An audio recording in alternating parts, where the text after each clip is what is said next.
economic world power, and Putin and China just scored another devastating blow to the West. We are watching it unfold in real time right before our eyes. This is a major shift away from the US dollar, away from US hegemony, and over to the BRICS nations, led by Russia and China. Of course, the mainstream media is once again hiding it from you. I'm not being hyperbolic, guys. This is as big as it gets. We'll get to that in a minute, but first, the Biden administration on a Friday just landed some jaw-dropping US dollar news, jobs data, and warning bells for the US economy. They were trying to hide it, of course. You always release bad news on a Friday, but we're not ignoring it. We're going to dive into all of this today. So thanks to the nearly 2.5 million of you who are subscribed to this channel. We publish multiple videos per week. We're live every day at 4 p.m. Eastern Time. If you're not already subscribed, we'd love for you to do so, and we'd love for you to join us on our daily show. Well, we'll get to Putin and BRICS in a moment, but first, what the Biden-Harris administration is trying to hide from you. No.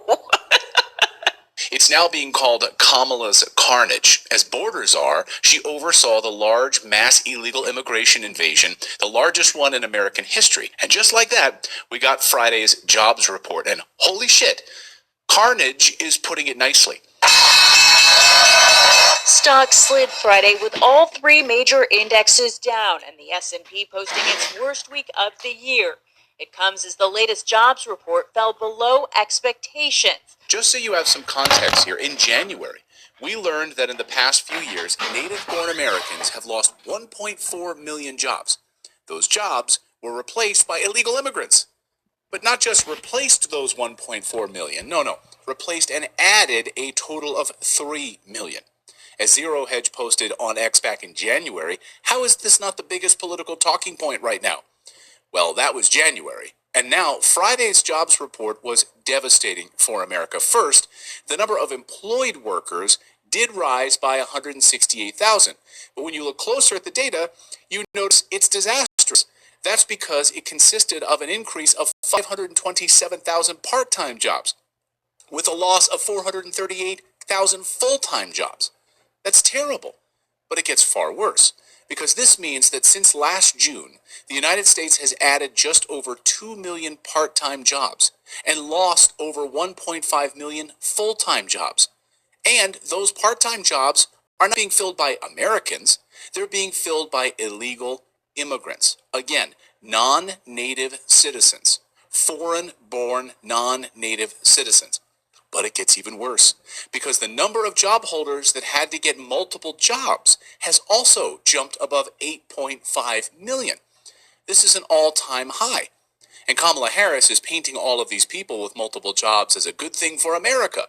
But she can try to spin it any way she wants, that there's more Americans getting jobs. No, they're getting multiple jobs because they can't afford to put groceries on the table. The data doesn't lie.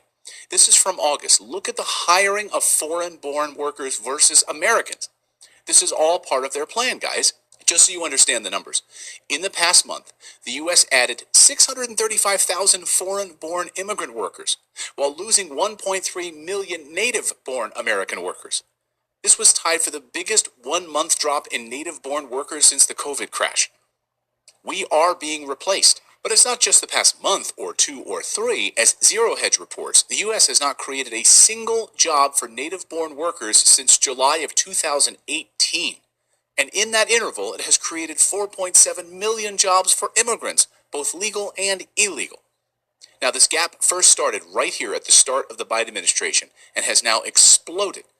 This is why the NASDAQ dropped 3% on Friday, and in just 10 days, the Fed is going to slash interest rates, further devaluing the U.S. dollar.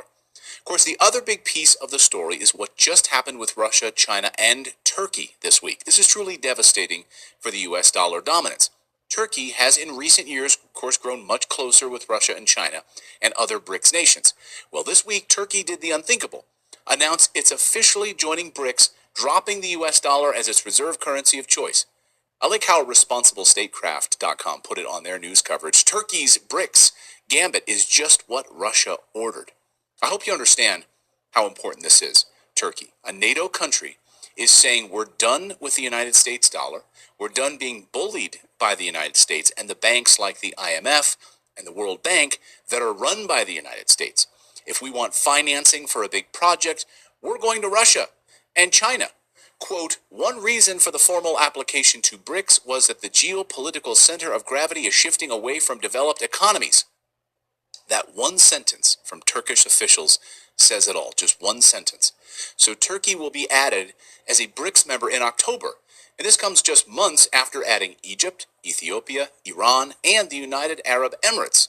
The center of the world is quickly moving away from Washington, D.C. Many of these nations are seeking to diversify away from the United States dollar quickly, because they see a significant risk to their economies if the U.S. economy collapses, which is looking increasingly likely with all of these multiple data points. Last week's data shows us that credit card debt is at a record high in the United States, savings at a record low. That's not a good combination. And the dollar store and Dollar General stores can't sell anything. Wow, a quarter of its value being cut off. Well, okay. Sales plummeting.